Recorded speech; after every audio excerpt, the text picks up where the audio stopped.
Hello बच्चों, कैसे हैं आप लोग। आप लोग सोच रहे होंगे कि आज ये बोर्ड दिखाई नहीं दे रहा है और ना ही मेरा कैमरा है। एक्चुअली मैं आज घर से थोड़ा बाहर निकला हुआ हूँ बच्चों। तो बाहर निकला हुआ हूँ तो मजबूरी में मुझे ये अपने मोबाइल से रिकॉर्डिंग करनी पड़ रही है ना। वैसे तो मैं सारे वीडियो जो हूँ वो बोर्ड के आगे ही बनाता हूँ, लेकिन बहुत मजबूरी में इसलिए मैं रिकॉर्डिंग कर रहा हूँ जिससे कि टाइम ख़राब ना हो, क्योंकि हो सकता है मुझे अगले एक हफ्ते तक बाहर ही रहना पड़े अभी, है ना। एक्चुअली एक बहुत करीबी क्लोज़ रिलेटिव है हमारे, उनकी शादी में मुझे आना था, तो मजबूरी में मैं ये वीडियो इस तरीके से मोबाइल से बना रहा हूँ। तो एक हफ्ते के बाद जो भी वीडियो आएंगे वो सारे के सारे अपने वही बोर्ड के सामने ही आएंगे। अभी हो सकता है एक हफ्ते तक जो वीडियो अपलोड हों वो इस तरीके से मोबाइल के द्वारा ही अपलोड हो सकते हैं। तो बच्चों, हम लोग ग्रुप में पढ़ रहे थे और ग्रुप में मैंने आपको परमुटेशन और साइक्लिक ग्रुप के बारे में बता दिया था। आज बच्चों हम लोग ग्रुप का एक और इम्पॉर्टेंट कॉन्सेप्ट पढ़ने जा रहे हैं, होमोमॉर्फिज्म, है ना। क्या कॉन्सेप्ट है बच्चों? होमोमॉर्फिज्म। देखो बच्चों, होमोमॉर्फिज्म जो है इसके लिए थोड़ा सा हमें फंक्शन का आइडिया होना चाहिए। वैसे ही मैंने बताया था आपको कि फंक्शन का आइडिया तो बेटा हमको बहुत से टॉपिक में मतलब यूज़ होता है फंक्शन। देखो होमोमॉर्फिज्म, देखो बेटा डेफिनेशन क्या है जरा बताऊँ मैं आपको। जैसे कि मान लीजिए कि मेरे पास G,0 एक कोई ग्रुप है ना, ठीक है। ओ का मतलब ये उस पर ऑपरेशन है, तो मतलब G सेट है और ये O क्या है? अपना ऑपरेशन। तो G सेट को लेकर O ऑपरेशन को लेकर मान लीजिए कोई ग्रुप है, ठीक है। अच्छा, जब ग्रुप है तो इसमें ग्रुप की प्रॉपर्टी सेटिस्फाई होंगी, जैसे क्लोजर, एसोसिएटिव, आइडेंटिटी, इनवर्स सब सेटिस्फाई होंगी। अच्छा, मान लीजिए एक और ग्रुप है मेरे पास, ये ग्रुप है G डैश और इस पर ऑपरेशन है मान लीजिए O डैश, ठीक है। तो G डैश O डैश मान लीजिए इस पर ये ग्रुप है और इसमें O डैश जो है ये इसका ऑपरेशन है और G डैश अपना सेट होगा। तो ये भी अपना एक ग्रुप है, तो अगर ये अपना एक ग्रुप है तो ये भी ग्रुप की सारी प्रॉपर्टी सेटिस्फाई करेगा, जैसे क्लोजर, एसोसिएटिव, आइडेंटिटी, इनवर्स वगैरह, ठीक है ना। तो ये भी एक ग्रुप है और ये भी एक ग्रुप है, दो अलग अलग ग्रुप हैं। ग्रुप का मतलब समझिए कि भाई G एक सेट है और G डैश भी एक सेट है, ठीक है। तो G एक सेट होगा, भाई ग्रुप का मतलब एक सेट ही होता है ना पहले तो मान लीजिए G एक सेट है अपने पास, ठीक है, और G डैश अपने पास मान लीजिए कि दूसरा सेट है, तो ये अपने पास एक दूसरा सेट है G डैश, ठीक है। अच्छा, अब मान लीजिए इसमें ऑपरेशन हमने O लिया है, इसमें ऑपरेशन हमने O डैश लिया है, ठीक है। तो जैसे आपने पढ़े बहुत सारे ग्रुप, है ना, जैसे कि मान लीजिए आप अपना इंटीजर्स का सेट ले लीजिए, उस पर प्लस ऑपरेशन लेते हैं तो ग्रुप होता है। ग्रुप के कितने सारे एग्जाम्पल हम लोगों ने पढ़े हैं बच्चों, ठीक है। अच्छा, अब हम क्या कर रहे हैं, मान लीजिए एक फंक्शन बना रहे हैं G से लेकर के G डैश। तो फंक्शन का आइडिया मैंने देखो कई बार बेटा आपको दिया है कि फंक्शन के लिए क्या है ना, दो सेट होने चाहिए। जैसे कि मान लीजिए हम कहते हैं कि f जो है वो a से लेकर b तक एक फंक्शन है, तो a एक सेट है, b एक सेट है, दो सेट होंगे। जैसे कि मैंने कहा मान लीजिए मेरे पास a में 1 2 3 ये तीन एलिमेंट्स हैं और मान लीजिए b में मेरे पास एलिमेंट्स हैं 0 1 2 3 4 से लेकर 10 तक, ठीक है। अब मान लीजिए मैंने फंक्शन लिया है f(x) = 3x। मान लीजिए मैंने ये फंक्शन लिया, समझिए ध्यान से। तो ये फंक्शन लिया तो a को बोला जाता है डोमेन। डोमेन का मतलब x की वैल्यू हम a से लेते हैं हमेशा। x बिलोंग्स टू a का मतलब x बिलोंग्स टू a का मतलब x a से लिया जाएगा, ठीक है। तो x क्या क्या हो सकता है, a के पास क्या क्या है, 1 है, 2 है, 3 है, तो x की वैल्यूज़ हो सकती हैं। और अगर हम x की वैल्यू रखेंगे तो फंक्शन की वैल्यूज़ मिलेंगी, है ना। फंक्शन को हम y भी लिखते हैं, ध्यान रखना y = f(x) दोनों सेम बातें होती हैं। ये मैंने बताया था पहले भी आपको कि भाई y = f(x), अगर फंक्शन है तो y को हम f(x) हमेशा लिख सकते हैं, ठीक है। तो जैसे मान लीजिए इसमें हम इसको ऐसे भी लिख सकते हैं कि y = 3x। तो जैसे x की वैल्यू 1 रखेंगे तो x को 1 रखेंगे तो y क्या मिलेगा, 3 मिलेगा, बोलो क्लियर है ना। अच्छा, अगर हम x को 2 लेंगे तो अगर हम x को 2 रखेंगे तो y की वैल्यू इसमें रखेंगे तो 6 मिल जाएगी। अगर हम x को 3 पुट करेंगे तो y की वैल्यू कितनी मिल जाएगी, 9। तो जो y की वैल्यूज़ होती ना, इनको बोला जाता है रेंज। देखो रेंज क्या क्या है, 369 है ना, 369 ये हमारी क्या हो गई बोलो, रेंज हो गई। जो y की वैल्यूज़ है ना बेटा, इनको हमेशा रेंज कहते हैं। और रेंज जो है ना, ये जो b है ना, b क्या है, कोडोमेन। b क्या होता है बोलो, कोडोमेन। तो रेंज जो है ना, ये हमेशा कोडोमेन का सबसेट होता है, हमेशा। मतलब रेंज जो है वो कोडोमेन का सबसेट होता है। सबसेट का मतलब वो कोडोमेन से छोटा भी हो सकता है और कोडोमेन के बराबर भी हो सकता है ना। सबसेट में छोटा और बराबर दोनों चीज़ें शामिल होती हैं, इस बात को हमेशा ध्यान रखना। मतलब स्पेशल केस में रेंज कोडोमेन के बराबर भी हो सकता है, अदरवाइज रेंज हमेशा कोडोमेन से छोटा होगा जनरली। देखो जैसे यहाँ पर रेंज में क्या क्या आया, 369, और देखो कोडोमेन ये है 0 से लेकर 10 तक है, 0 से लेकर 10 तक सारे एलिमेंट है कोडोमेन में, है ना। तो बी क्या होता है, हमेशा कोडोमेन। और ए क्या होता है, डोमेन। डोमेन की खास बात ये होती है कि आप x की कोई वैल्यू a से छोड़ नहीं सकते, x की हर वैल्यू लेनी पड़ती है। लेकिन हाँ, बी कोडोमेन जो होते हैं ना, उसके एलिमेंट छूट सकते हैं। ऐसा ही जरूरी नहीं कि y की जो वैल्यूज़ आई है वो कोडोमेन के बराबर ही हो, लेकिन x हमेशा डोमेन के बराबर ही होगा, ये बात ध्यान देना। x जो है वो कंपलसरी है कि हमेशा x जो है वो कंपलसरी हमेशा डोमेन के बराबर होगा, लेकिन जो y है वो ज़रूरी नहीं है कि वो कोडोमेन के बराबर हो। y की वैल्यूज़ रेंज होती हैं और रेंज कोडोमेन से कम हो सकता है, और हाँ स्पेशल केस में रेंज कोडोमेन के बराबर भी हो सकता है, ठीक है ना। लेकिन x को जो है वो पूरा डोमेन कवर करना पड़ता है, ये फंक्शन की कंडीशन होती है। जब मैंने परमुटेशन बताया था, देखो परमुटेशन जब मैंने ग्रुप एक्सप्लेन किया था तो वहाँ पर भी फंक्शन की ज़रूरत हमको पड़ी थी। तो वही मैंने बताया कि मान लो जी एक सेट है, उसमें कुछ एलिमेंट्स होंगे, जी डैश में कुछ एलिमेंट्स होंगे, और हमने एक फंक्शन बना लिया। एफ क्या, एक फंक्शन है जी से लेकर के जी डैश तक। अब देखो अगर ये फंक्शन इस कंडीशन को पूरा करे, F of A O B equal to F A O dash F B. देखो अगर फंक्शन इस कंडीशन को पूरा करे तो इस फंक्शन को हम कहते हैं होमोमोर्फिज्म, ठीक है। तो फंक्शन जो है ना, ये कहलाता है होमोमोर्फिज्म, ठीक है, होमोमोर्फिज्म, ठीक है, ऑफ ग्रुप जी, ठीक है। ये देखो लैंग्वेज यहाँ लिखी जाती है विद ग्रुप जी डैश, है ना, ग्रुप जी और जी डैश के साथ में होमोमोर्फिज्म, ठीक है। खाली होमोमोर्फिज्म कह सकते हैं, ऐसा भी कह सकते हैं एफ इज़ होमोमोर्फिज्म, ठीक है, of group G with group G dash. अगर एफ इस कंडीशन को पूरा करेगा तो भाई आप एक फंक्शन बना लें, लेकिन ज़रूरी थोड़ी हर फंक्शन इस कंडीशन को पूरा करे, लेकिन अगर एफ इस कंडीशन को पूरा करेगा तभी उसको हम होमोमोर्फिज्म कहेंगे, नहीं तो उसको हम होमोमोर्फिज्म नहीं कहेंगे।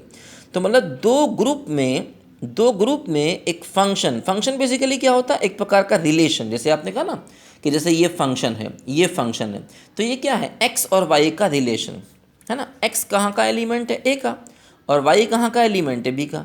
तो वैसे ही यहाँ पर जो एक्स होगा वो यहाँ से लिया जाएगा और वाई हमेशा इसके अंदर जाएगा, हमेशा जी डैश के।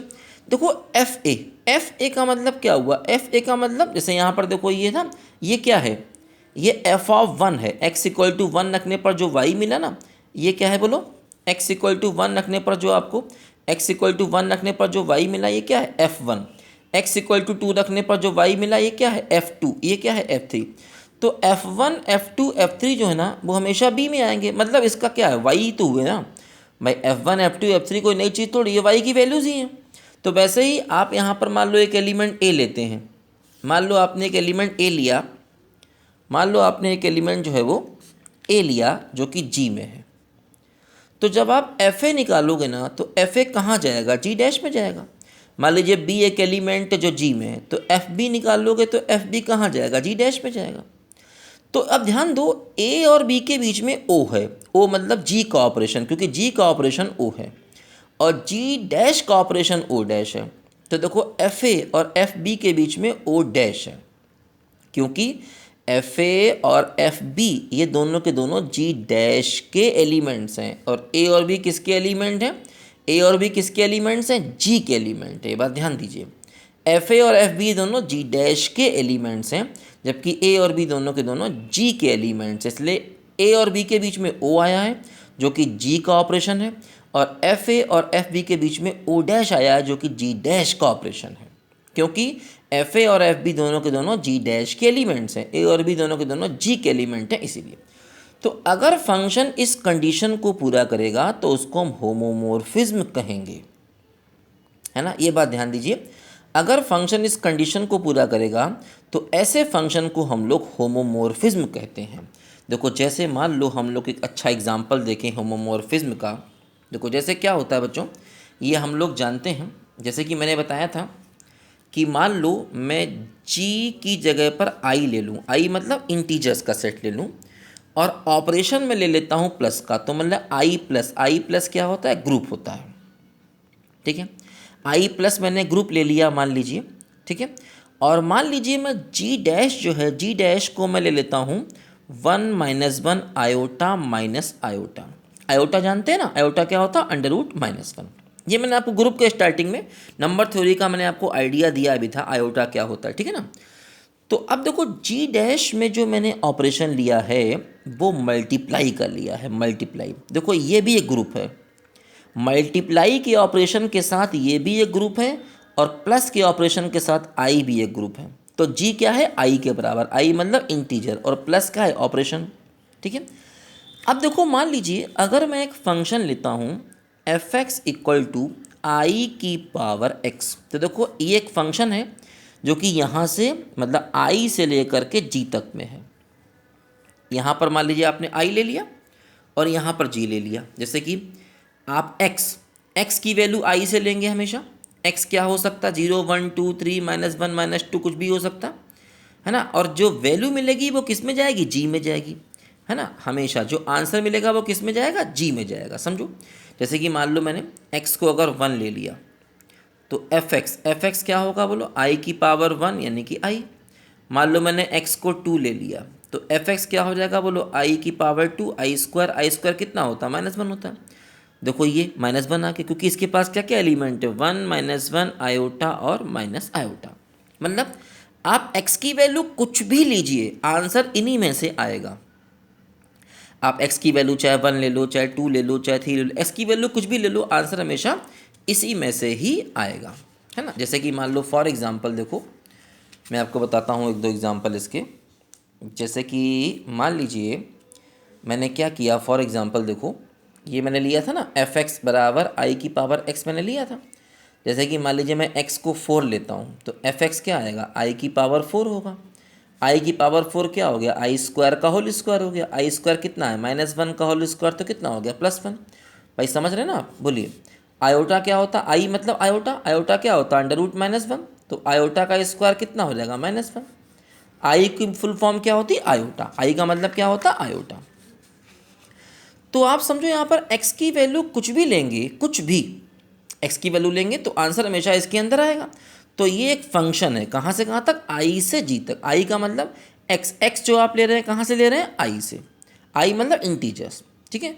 और जो आंसर मिल रहा है वो किस में मिल रहा है, हमेशा g में। आंसर कुछ भी मिलेगा, जैसे कि मान लो अगर मैं x की वैल्यू 3 ले लूँ तो f(x) कितना हो जाएगा, सोचिए, i⁻3, इसका मतलब i × i², और i² कितना है, -1, तो -i हो गया। देखो फिर से आंसर g में चला गया, है ना। तो ये हमारे पास फंक्शन है। अब क्या ये फंक्शन इस कंडीशन को पूरा करेगा, समझिए, क्या ये फंक्शन इस कंडीशन को पूरा करेगा। अगर ये फंक्शन इस कंडीशन को पूरा करेगा तो इसको होमोमॉर्फिज्म कहा जाएगा, नहीं तो नहीं, क्योंकि फंक्शन तो बहुत सारे हो सकते हैं, जी से लेकर जी डैश में बहुत से फंक्शन बना सकते हैं, लेकिन वो फंक्शन होमोमॉर्फिज्म कहा जाएगा जो इस कंडीशन को पूरा करे। देखो चेक करते हैं, देखते हैं ये फंक्शन पूरा करता है क्या इस कंडीशन को। देखो चेक करते हैं, देखो क्या कंडीशन है, f(a)(b) = f(a)(o')(f)b, ये अपनी कंडीशन है, समझे बच्चों। देखो ध्यान दीजिए, a और b की जगह हम कोई भी एलिमेंट ले सकते हैं। o मतलब जो ऑपरेशन है, किसका ऑपरेशन है, g का ऑपरेशन क्या है, प्लस। तो अब हम यहाँ पर इसकी जगह पर प्लस ले लेंगे, और यहाँ पर क्या होगा, f(a)(o')(o' क्या है, g डैश का ऑपरेशन। g डैश का ऑपरेशन किसका है बोलो, मल्टीप्लाई का। तो इसका मल्टीप्लाई, जैसे जो सिंपल मल्टीप्लाई होता है वही। तो अब हमें देखना है क्या ये कंडीशन पूरी हो पाएगी, क्योंकि ओ की जगह प्लस आ गया, जी का अपना ऑपरेशन, और ओ डैश की जगह क्या आ गया, मल्टीप्लाई जी डैश का अपना ऑपरेशन। ठीक है, तो क्या देखें इस कंडीशन को पूरा कर पाते हैं। देखो एफ एक्स क्या है, एफ एक्स है आयोटा की power X, F of A plus B निकालो, तो इसका मतलब क्या हुआ, आयोटा की power A plus B, X की जगह ए प्लस बी आ गया बच्चों। अब देखो इसको लिख सकते हैं आयोटा की पावर ए इंटू आयोटा की पावर बी। अब समझिए आयोटा की पावर ए, आयोटा की पावर ए क्या हुआ बोलो, जैसे कि अगर हम एफ ए निकालें एफ ए तो क्या होगा बोलो, अगर हम एफ ए निकालें तो आयोटा की पावर ए ही तो होगा। बोलो भाई आयोटा की पावर, देखो F of A plus B निकाला, एक्स की जगह ए प्लस बी रख दिया। अब इसको ऐसे लिख सकते हैं क्योंकि मल्टीप्लाई में पावर ऐड होती है।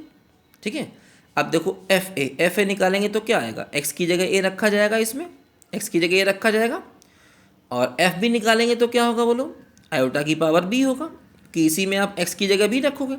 तो देखो ये क्या हो गया एफ ए, और ये क्या हो गया एफ बी। देखो ये कंडीशन पूरी हो गई जो हम चाहते थे, क्योंकि f of A plus b बराबर f a plus into f b हो रहा है। तो ये क्या है, ये एक होमोमॉर्फिज्म है ना, कहाँ से कहाँ तक, जी से लेकर जी डैश तक, जिसमें जी क्या है बोलो, जी क्या है इसमें, जी हमारा जो है बेटा वो क्या है इंटीजर्स, और ऑपरेशन क्या है प्लस का, और जी डैश क्या है बोलो ये वाला सेट, ये जी डैश है, ऑपरेशन किसका है मल्टीप्लाई का। ठीक है बच्चों, तो ये होमोमॉर्फिज्म का एक बहुत अच्छा एग्जाम्पल है। अक्सर ऐसे क्वेश्चन आते हैं चेक करने के लिए कि चेक करो कि ये होमोमॉर्फिज्म है कि नहीं, तो आपको हमेशा ये कंडीशन देखनी पड़ेगी। पहली बात तो देखना पड़ेगा क्या ये फंक्शन है।